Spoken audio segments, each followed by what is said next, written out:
শ্রীমঙ্গল থেকে বের হওয়ার পর ভাবছি কই যাব, কি করব।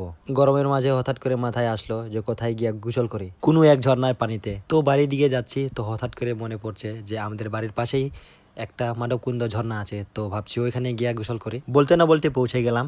গরমের মাঝে অনেক তাড়াতাড়ি করে আসছি যাতে এখানে এসে গোসল করতে পারি। মূলত আমি একা নাই, আমার সাথে আমার বন্ধু আছে। ওর নাকি ঝর্ণার পানি গোসল করতে অনেক ভালো লাগে, সেটার জন্য ওরে নিয়ে আসছি এখানে। ফাইনালি আমরা মাধবকুন্দুতে পৌঁছে গেছি। দেখতে পাচ্ছেন পানিটা কত বড় হয়ে গেছে। প্রথমে আমি নেমে গেলাম পানিতে নামার পর কত পরিমাণে ভালো লাগে। পানির স্রোত অনেক বেশি, একেবারে ঠান্ডা হাওয়া বাতাস আসছে। সো আমার সাথে আমার বন্ধুও নামছে, কিন্তু পিচ্ছিলের কারণে ও আস্তে ধীরে নামছে। তো পানিতে নামার পর বন্ধুর সাথে একটু মজা করলাম, কারণ পানিতে অনেক অনেক ভালো লাগে এই গরমের মাঝে। দুই বন্ধু পানিতে নামার পরে অনেক ঢং ঢাং করলাম, অনেক মজা মাস্তি করলাম। তারপরে আমার বন্ধু হিমেরের পা ধরে টানার ভয় দেখালাম, কারণ পানির স্রোত অনেক বেশি, অনেক ভালোও লাগে।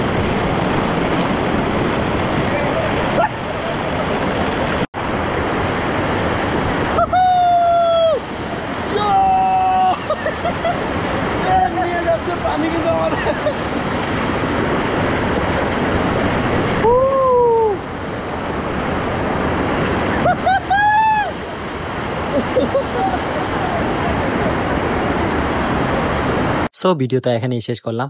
অনেক মজা করলাম, অনেক এনজয় করলাম, অনেক মাস্তি করলাম। ভিডিওটা ভালো লাগলে অবশ্যই লাইক শেয়ার ফলো করবেন। ইউটিউবে যারা দেখছেন অবশ্যই সাবস্ক্রাইব করতে ভুলবেন না। আমার চ্যানেলের নাম হচ্ছে এলডি উইকি ব্লগ। সো ভালো থাকেন, সুস্থ থাকেন, দেখা হবে নেক্সট ভিডিওতে। Tata, bye bye.